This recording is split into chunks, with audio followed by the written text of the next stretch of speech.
ತಮ್ಮ ಪುತ್ರನಿಗೆ ಟಿಕೆಟ್ ಸಿಗದೇ ಇದ್ದದ್ದಕ್ಕೆ ಈಶ್ವರಪ್ಪ ಶಿವಮೊಗ್ಗದಲ್ಲಿ ಬಂಡಾಯ ಇದ್ದಿರೋದು ಎಲ್ರಿಗೂ ಗೊತ್ತಿದೆ. ಬ್ರಹ್ಮ ಬಂದರೂ ಕೂಡ ನನ್ನ ಸ್ಪರ್ಧೆಯನ್ನು ತಡೆಯೋಕ್ಕಾಗಲ್ಲ ಅಂತ ಈಶ್ವರಪ್ಪ ಹೇಳಿದರು. ಅದಕ್ಕೆ ಅಶೋಕ್ ಅವರ ರಿಯಾಕ್ಷನ್.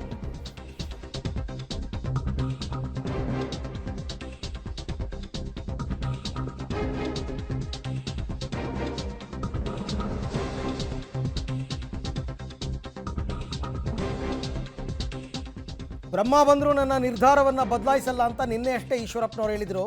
ಅದಕ್ಕೆ ಈ ಅಶೋಕ್ ಬ್ರಹ್ಮ ಯಾವ ಕಾಲಕ್ಕೂ ಭೂಮಿಗೇನು ಬರಲ್ಲ ಅಂತ ಪರೋಕ್ಷವಾಗಿ ಟಾಂಗ್ ಕೊಟ್ಟಿದ್ದಾರೆ. ಜೊತೆಗೆ ನಮ್ಮ ಕಾರ್ಯಕರ್ತರೆಲ್ಲ ಸೇರಿ ಈಶ್ವರಪ್ಪನವರು ಮನವೊಲಿಸ್ತಾರೆ, ಕಾರ್ಯಕರ್ತರೇ ನಮ್ಮ ಪಾಲಕ್ ದೇವರು ಅಂತ ಅಶೋಕ್ ಅವರು ಹೇಳಿದರು. ಬ್ರಹ್ಮ ಯಾವ ಕಾರಣಕ್ಕೂ ಭೂಲೋಕಕ್ಕೆ ಏನು ಬರಲ್ಲ. ನಮ್ಮ ಕಾರ್ಯಕರ್ತರು ಅವ್ರನ್ನ ಕನ್ವಿನ್ಸ್ ಮಾಡ್ತಾರೆ.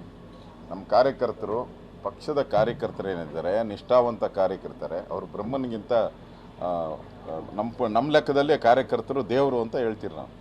ಸಾಮಾನ್ಯ ಕಾರ್ಯಕರ್ತರು ದೇವರು.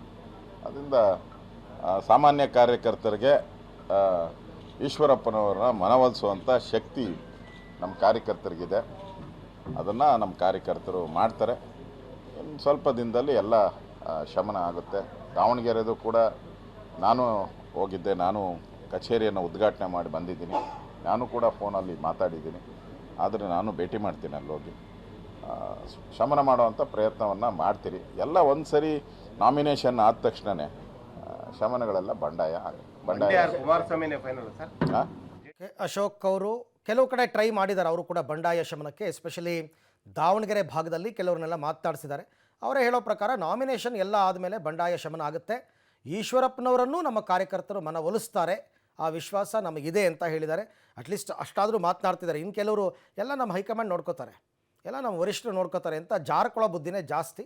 ಬಟ್ ಈ ವಿಪಕ್ಷ ನಾಯಕನಾಗಿ ಅಶೋಕ್ ಅವರು ಒಂದು ಪ್ರಯತ್ನವನ್ನು ಮಾಡಿದ್ದಾರೆ.